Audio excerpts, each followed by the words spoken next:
Thank you very much, everyone. And I'd like to start by saying that our country is doing very well. Things are, as you can see, doing quite well. Please sit down. Before we begin, I just want to announce that I signed a proclamation a few moments ago honoring the 250th anniversary of Patrick Henry's famous speech to the Second Virginia Convention, in which he declared very well-known, very famous words, "Give me liberty or give me death." Has anyone heard the phrase? I think most of you have.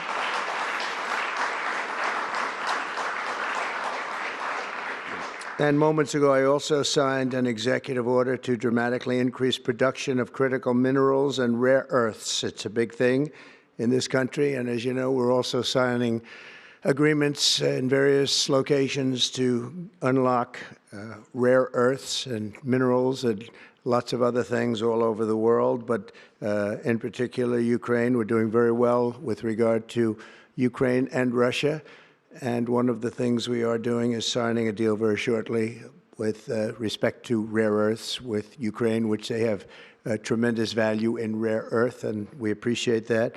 And we spoke yesterday with, as you know, President Putin and President Zelensky, and we would love to see that come to an end, and I think we're doing pretty well in that regard. So hopefully we could save thousands of people a week from dying. That's what it's all about. They're dying so unnecessarily, and I believe we'll get it done. We'll see what happens, but I believe we'll get it done.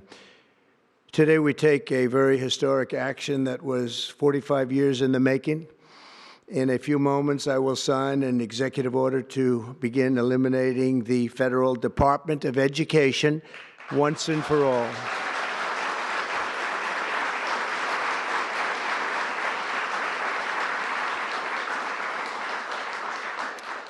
And it sounds strange, doesn't it? Department of Education, we're going to eliminate it, and everybody knows it's right.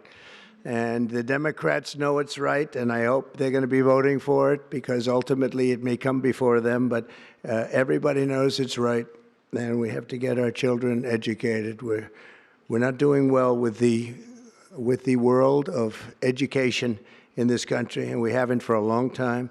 And we're pleased to be joined today by the woman who I chose because she's an extraordinary person, and hopefully she will be our last Secretary of Education, Linda McMahon. Linda, thank you. Thank you very much. That's another interesting statement. It's an interesting opening, right? But it's true, and it's been amazing how popular this has been. I tell people that this is what I'm doing today, and they say, oh, it's about time. Everybody says it. Republicans and Democrats have said it. They're all saying it. Also with us are some terrific people. Governors Greg Abbott. Greg, thank you very much.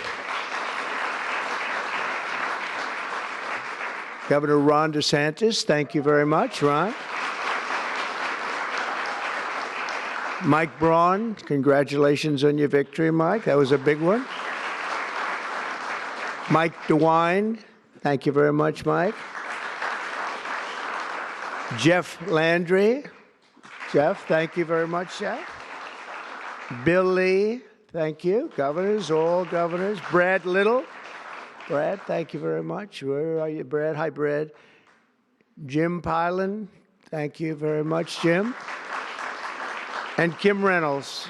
These are all people very interested in education. And I even see Dan Patrick over there, my friend Dan Patrick. We're joined also by Representatives Tim Walberg and Virginia Fox, Rick Allen, Michael Rulli, and again, Dan Patrick. Thank you very much, Dan. You've been a great friend of ours.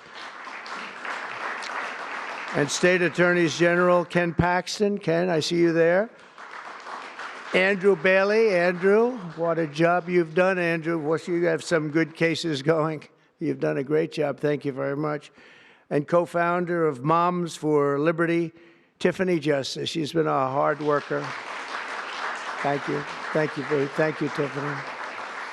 When President Carter created the Federal Education Department in 1979, it was opposed by members of his own cabinet, as well as the American Federation of Teachers, the New York Times editorial board, and the famed Democrat Senator Daniel Patrick Moynihan. History has proven them right, absolutely right.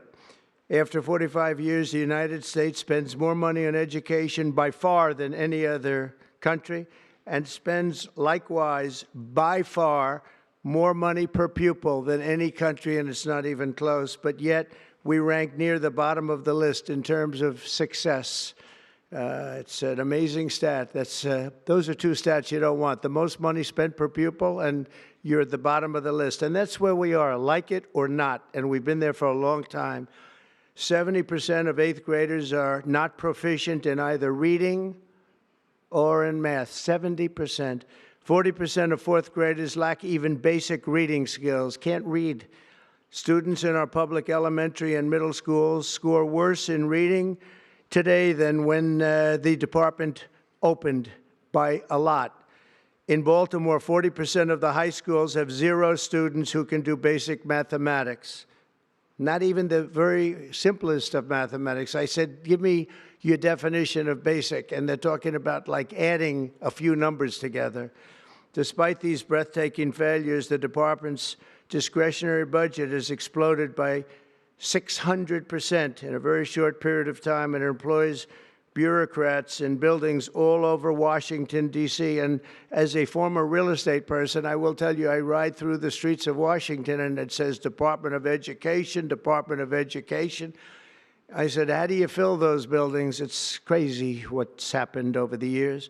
I'm pleased to report that after offering these federal employees 2 generous buyout options, and they were very generous, and they're good people, but they were very generous. My administration has initiated a reduction in force, and we're already cutting numbers that were really surprising to a lot, that we were able to do it so successfully.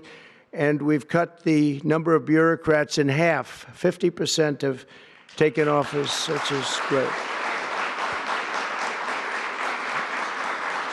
Thank you. Under the action I'm taking today, a small handful of Democrats and others that we have employed for a long time, and there are some Republicans, but not too many, I have to be honest with you. But the department's useful functions, and such as, and they're in charge of them: Pell grants, Title I funding, resources for children with disabilities and special needs will be preserved, fully preserved. They're all going to be so. If you look at the Pell grants, it's supposed to be a very good program. Title I funding and resources for children with special disabilities and special needs, they're going to be preserved in full and redistributed to various other agencies and departments that will take very good care of them. And that's very important to Linda, I know, and it's very important to all of us. But beyond these core necessities, my administration will take all lawful steps to shut down the department. We're going to shut it down, and shut it down as quickly as possible. It's doing us no good. We want to return our students to the states, where just some of the governors here are so happy about this. They want education to come back to them, to come back to the states, and they're going to do a phenomenal job. You know, if you look, Denmark, Norway, Sweden, I have to tell you, I give them a lot of credit. China's top 10. And so we can't now say that bigness is making it impossible to educate, because China is very big.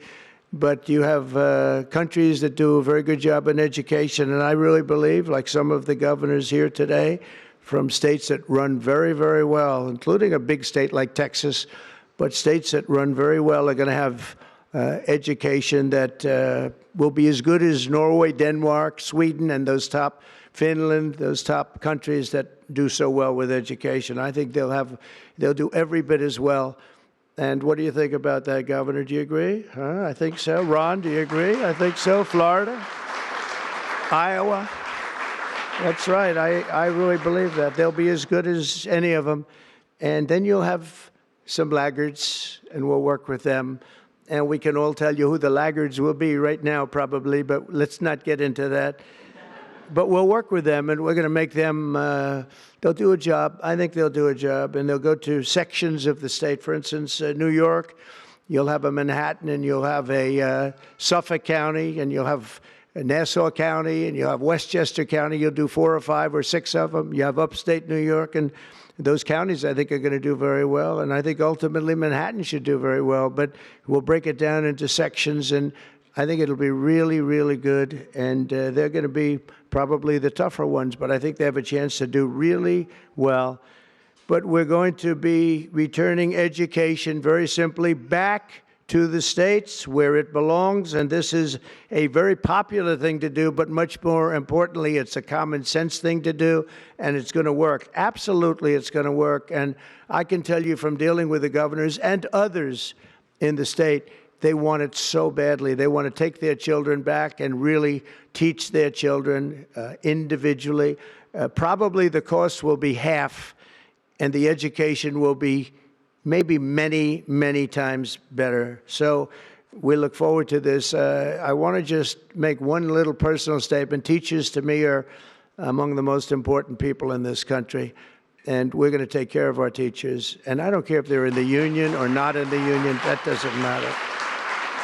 But we're going to take care of our teachers, and I believe the states will take actually better care of them than they are taken care of right now. They'll work all sorts of systems and even merit systems. Those great teachers are going to be maybe a little bit better rewarded, or maybe that's the way it should be, but the states are going to make that decision. But we're going to love and cherish our teachers along with our children, and they're going to work with the parents, and they're going to work with everybody else, and it's going to be an amazing thing to watch, and it's really going to be something special. And Linda, you're presiding over something that's so important, and you're going to do a fantastic job, just like you have your whole life. I know your whole life I've been watching you. I've been watching you for a long time. She's had nothing but success. So it's tremendous to have you, and hopefully you won't be there too long, but we're going to find something else for you, Linda, okay?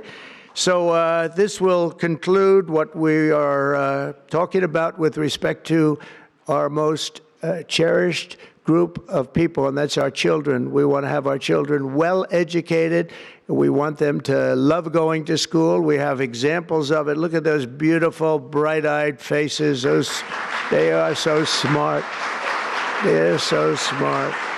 And with that, I'm going to come down, and we're going to sign a very important document, and we're going to be on our way. People have wanted to do this for many, many years, for many, many decades. And I don't know, no president ever got around to doing it, but I'm getting around to doing it, so thank you very much.